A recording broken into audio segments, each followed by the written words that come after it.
Bonjour, je m'appelle Jonathan Bossonneau, j'ai joué pour les Carabins, puis j'ai fait l'émission Parfaitement Imparfait. Bonjour à tous, mon nom est Vincent Lavoie-Rancourt. J'ai participé à l'émission Parfaitement Imparfait, puis je suis ici aujourd'hui pour vous en parler. Ouais, ben, ma réaction, c'était de l'intrigue. Dans le fond, pour participer à l'émission, j'étais intrigué à savoir c'était quoi, pourquoi. Puis quand on m'a expliqué le but de l'émission, j'ai tout de suite accepté parce que je trouvais que c'était important pour moi. Moi, quand j'ai eu l'appel au début, ils m'ont demandé, tu sais, j'ai eu un processus de sélection au début, mais après ça, ils m'ont demandé quelle sorte d'activité je voudrais faire avec une personnalité publique. On pourrait-tu faire un saut en parachute? Tu sais, au début, la personne avec qui j'étais au téléphone n'avait pas l'air si certain. Puis je me suis fait recontacter à peu près une semaine plus tard pour me faire dire bon, on fait un saut en parachute, c'est ça le plan.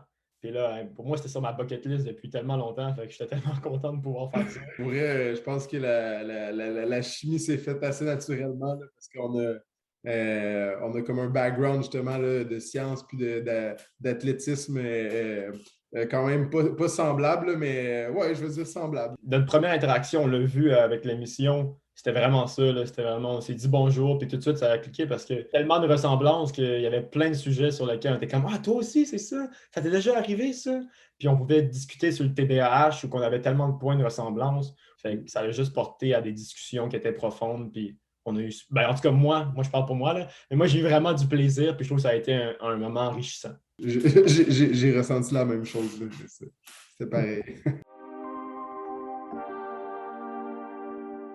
L'émission, ce que ça m'a apporté, c'était justement un reflet sur mon passé, parce que dans le fond, Vincent, j'avais l'impression qu'il vivait toutes des choses ou qu'il avait déjà vécu des choses que j'ai vécues. Puis en même temps, ça m'a aidé de véhiculer beaucoup de concepts sur le TDAH que je n'étais pas capable de mettre des mots dessus. Ça m'a vraiment aidé de cette façon-là à mieux me connaître. Jonathan, pour moi, avant même de le rencontrer, c'était un modèle parce que c'est une personne qui a su balancer le sport, la réussite académique, puis le TDAH, tu sais, tout ça, c'était ensemble. Fait que c'était le fun d'avoir quelqu'un qui a vécu des mêmes situations, puis que c'est normal finalement pour une personne avec un TDAH d'oublier des noms, d'avoir certaines difficultés plus que d'autres personnes dans certains domaines. Mais ça ne fait pas en sorte qu'on ne peut pas s'en sortir. Mais c'est juste le fun d'avoir quelqu'un qui a vécu les mêmes choses que nous. Ouais, il y a eu plusieurs types d'impacts. Il y a eu l'impact que les personnes qui venaient me parler de l'émission qui ont dit que ça leur a aidé. Ça, c'est l'affaire qui m'a le plus touché. Là. Il y a du monde qui sont vraiment venus et ils m'ont dit hey, le fait que tu réussisses avec un TDAH, ça me donne espoir. J'étais comme. Il y a eu une personne, si j'ai fait un impact pour une personne, moi, je trouve que l'émission est super utile. Pour mon TDAH, là, dans le fond, c'est pas compliqué. Là. Même quand j'ai arrêté de jouer au football, donc les sports encadrés, là, moi, c'est vraiment important. Je dois courir, je dois pouvoir m'entraîner. J'aime bien dire un esprit sain dans un corps sain. Là, je pense que c'est important justement d'avoir l'équilibre dans les deux. Pour moi, le sport, ça a été le déclic pour la réussite scolaire. Là. Au début, tu sais, moi, je ne rentrais même pas au secondaire. En tout cas, ma mère m'a beaucoup aidé, fait que j'ai réussi à rentrer au secondaire. Mais après ça, le sport-études a entré, j'ai eu de l'encadrement avec mon coach. Je me sentais juste mieux. J'arrivais à l'école après avoir nagé. Mon TDAH était, on peut utiliser le terme calmé, mais j'étais prêt, j'étais concentré. Puis ça a été vraiment la clé de mon succès, sincèrement. Le sport, ça a été une de mes meilleures décisions.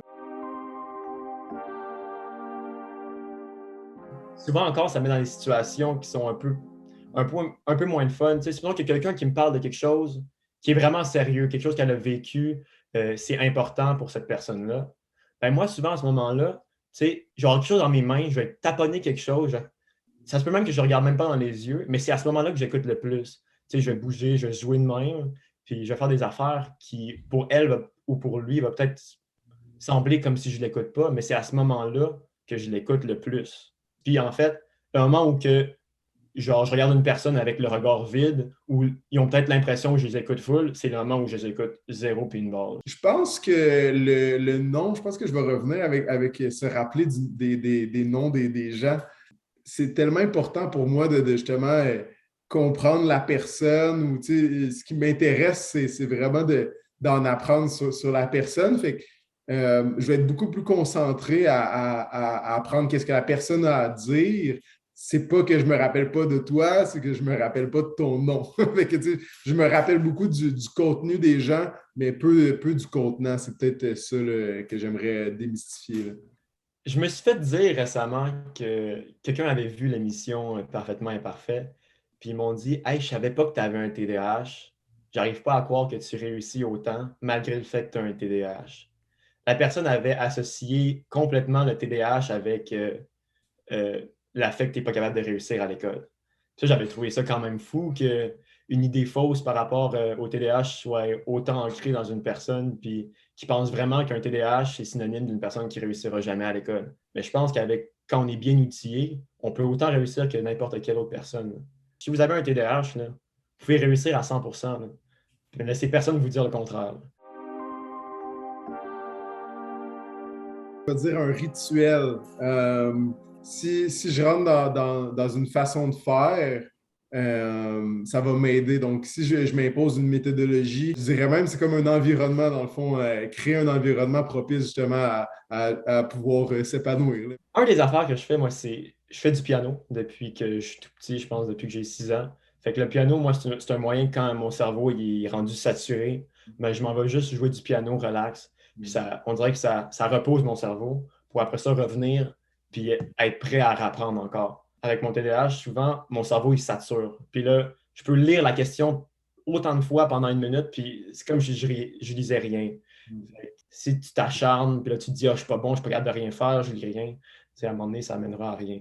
Puis mon autre point, moi, c'est un agenda électronique. Quand j'ai découvert ça il y a quelques années, puis là, j'écris tout là-dedans. Parce que sinon, j'oublie, là, au secondaire, j'oubliais mes devoirs, j'oubliais les examens. J'arrivais à un examen, je suis comme un examen aujourd'hui, j'ai rien étudié.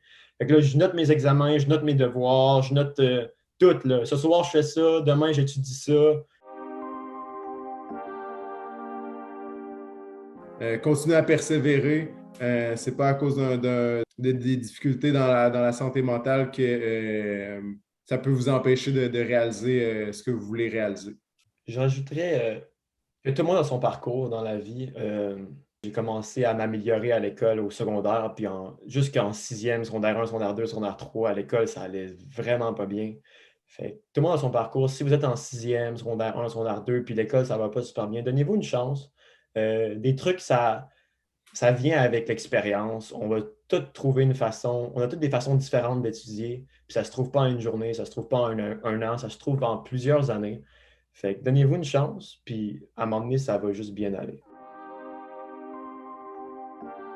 Donc, je vous invite à venir sur le site web de la Fondation Jeunes en Tête pour écouter les autres émissions de la série Parfaitement Imparfait. Merci d'avoir été là. Prenez soin de vous et restez parfaitement imparfait.